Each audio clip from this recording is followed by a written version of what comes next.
Hey guys, Sean Bidget here. So no, this is not an airsoft gun. This is an AR-15. I am going to be going over this. This is one of my friend's guns, Jonah. Now, this gun was purchased from Palmetto State, and it was purchased as an upper and a lower. So, would you consider this a custom build? A lot of people probably not, because it is a complete upper and a complete lower basically just tossed together. Other than that, nothing else was done. He didn't really want anything else done. So, simple as that. Palmetto State just makes it easy for us and has great prices that it doesn't make any sense to go buy pieces and piece it together yourself and do the work yourself when Palmetto State does it on their own. Now, there's some things that I'm sure Palmetto State doesn't do that you want to do, like a certain rail or a certain brand barrel. Well, build it yourself then, if you're picky like that. If you're not, and you're just kind of an average shooter, and you just want a good AR that's, going to be a decent price, then you can buy two, an upper and a lower and toss it together. Or Palmetto State does sell like a complete AR-15 if you like the look of that gun. But generally, they just sell uppers and lowers separate.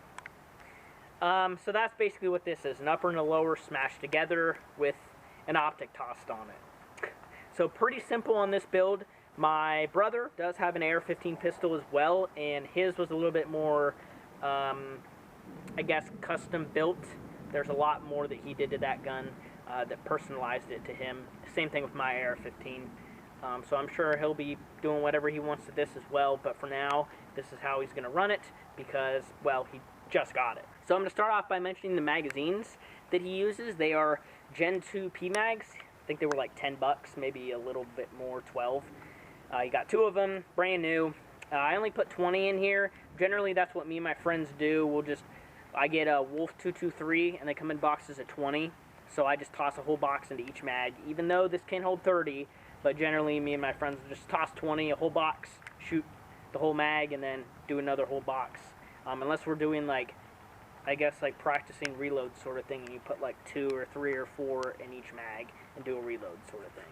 But generally, I just toss 20 in here. So on the back, we have an SB Tactical brace. Basically, this makes it a pistol because it has a brace instead of a stock. Some people will say that, oh, the ATF said that you can shoulder it and fire it. And then some people say, no, you can't. So I really don't know what the rules are, to be honest. On shouldering or kind of shooting like this, people rest it up against their shoulder, or their cheek, I mean. Most people just shoulder it, and I would shoulder it because I'm shooting targets like, it's one of those like legalities. The brace is adjustable. It's got 3 different positions, just like that. That is all the way in. I believe you can take it all the way out as well. Crank it to the back, and then, yeah, pull the switch on the other side, and you can pull it out completely. I love this stock. I love this stock with a passion. Like the 416 style, like PDW stocks. I only like these on shorter guns, like 10-inch would probably be the longest I'd like for a PDW style stock. But I am a fan of the stock. Now, he's a bigger guy, so I don't know if it's going to work out for him. But it should, honestly, because whenever he shot my AR-15, even my brother's, the length of pull on mine, where my friend shoots my AR, because I have an adjustable mag pull stock, is about the length of this. And then my brother's AR uses a fixed brace, but he has it like stuck at a certain position, and it's probably the same length of pull as this. And he shot that and hasn't complained about that. So I think the stock's going to be okay on length of pull for him. It is for me. Fully out is like extremely comfortable to whip around. Now onto the receiver. It is Palmetto State. I'm going to cover up the serial number just so you can't see it, but Palmetto State lower, and it's got the markings over here, safe and fire, just like that. The lower is basic. It comes with a Magpul stock on here, or sorry, a Magpul pistol grip, which I'm trying to get the plate to come off so you can store stuff in there, which is cool. Magpul trigger guard. The lower receiver, I think, is like CNC machined. It's decent quality. It's comparable to like Aero Precision or a couple of those other brands. In fact, this probably comes from the same factory as Aero Precision. Like, it's mil spec. It's a good lower. Some people are really cringy and they only buy Daniel Defense lowers or like these really high-end bodies, whereas like the Palmetto State is a decent for the price, and they fit pretty good together. They really do, the bodies do. So it's got the Palmetto State lower. It's got a standard bolt lock and selector switch and mag catch. Nothing's been changed out on those, just the basic standard dust cover, standard charging handle right there, and bolt lock. I'll lock the bolt back there, as you can see. Standard bolt carrier as well. It's not Palmetto State marked, which I found kind of interesting. See how there's no, I'm trying to keep it out of the rain because it is raining, but there's no logo. The Palmetto State like made in-house bolts will have a logo. So maybe this is just their way of just not putting their name on every single part that's in the gun. So I think it's the same bolt that they sell aftermarket at Palmetto State. So it's a good bolt. My brother has one in his gun, and I have something pretty similar in mine, and they're mil-spec bolts. I believe it could be capable of full auto as well by the cut, the full auto cut. Yeah, I believe this would be a full auto bolt carrier. So if you had an M16 or an M4 select fire, then you could use this bolt if you wanted to. The upper is also Palmetto State made. It doesn't have a logo on it at all, so it's just a blank upper, probably just sourced out of a different warehouse. Although I think they make a lot of their stuff in-house as well, so this might be made in-house. I'm not 100%. I think they're trying to move towards in-house. The rail system on here is M-LOK. You can see the logo. I think it's 7 inches. This is a very short gun. My brother's AR is about 10 inches, and mine is 18. So this is the shortest rifle I have shot. Now, there's a couple of pros and a couple of cons to that. This gun would make an amazing home defense gun, in my opinion, with the 7-inch barrel, the adjustable brace on here. The gun is pretty hefty. It's not a light gun, you know, to carry around the house, but I'm saying for home defense, like, you need to whip this out in the middle of the night, you know, toss a mag in here, and like, this thing is going to do some damage. It really is. But I'll talk about that a little bit more later. Let me finish on the externals. So 7-inch barrel. As far as the profile on it, I'm not an expert with the profile on anything, on any of these barrels, but it is thick.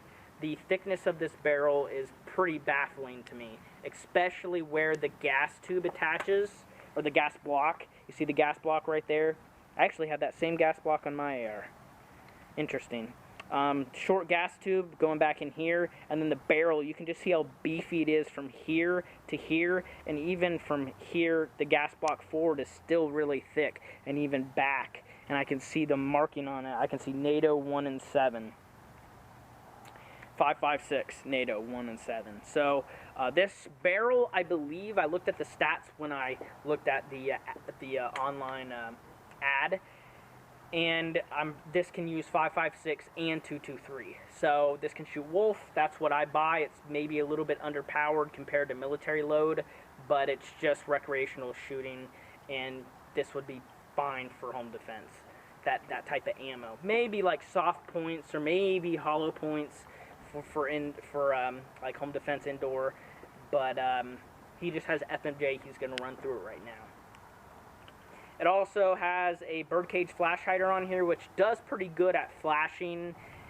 Birdcage flash hiders are, like, in my experience, kind of like decent at everything. They hide the flash pretty good. They dissipate recoil pretty good, but they're not like excellent at anything. It's just kind of a base flash hider that's decent on every gun. But some people want to reduce the recoil, but they don't care about how loud it is, so they'll throw a muzzle brake on here, and the recoil will be like nothing, but the blast out of this short barrel would be insane. And in fact, it's probably going to be pretty insane just with this on here. But that's kind of something you have to sacrifice with a short barrel with a rifle like this, like with this sort of ammo.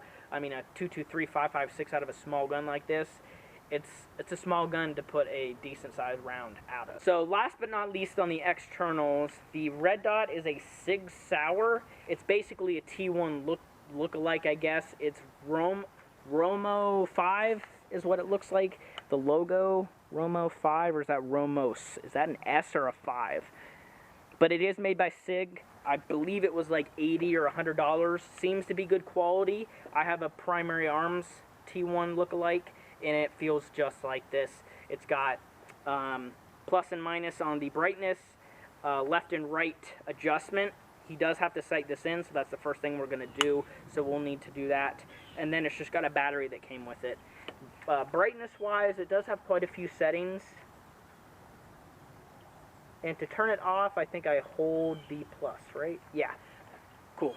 So that was the first time I ever turned it off. So, seems to be a good sight. Now, this gun has not been fired.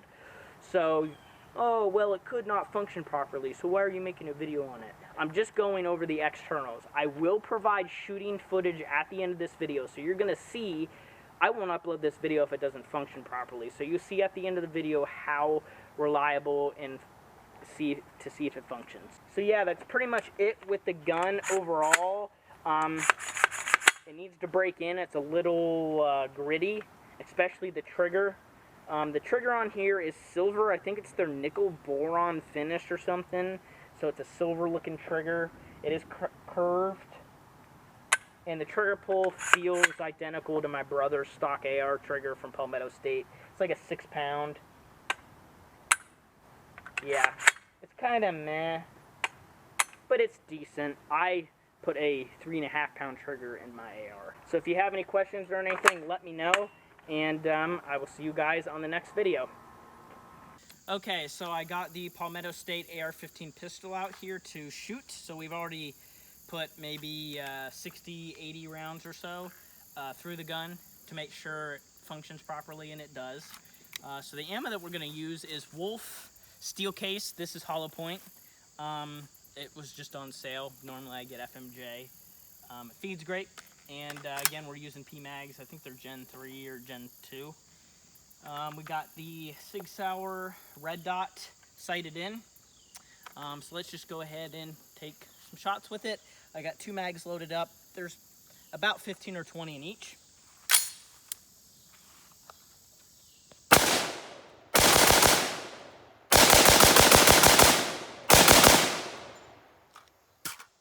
Pretty big fireball.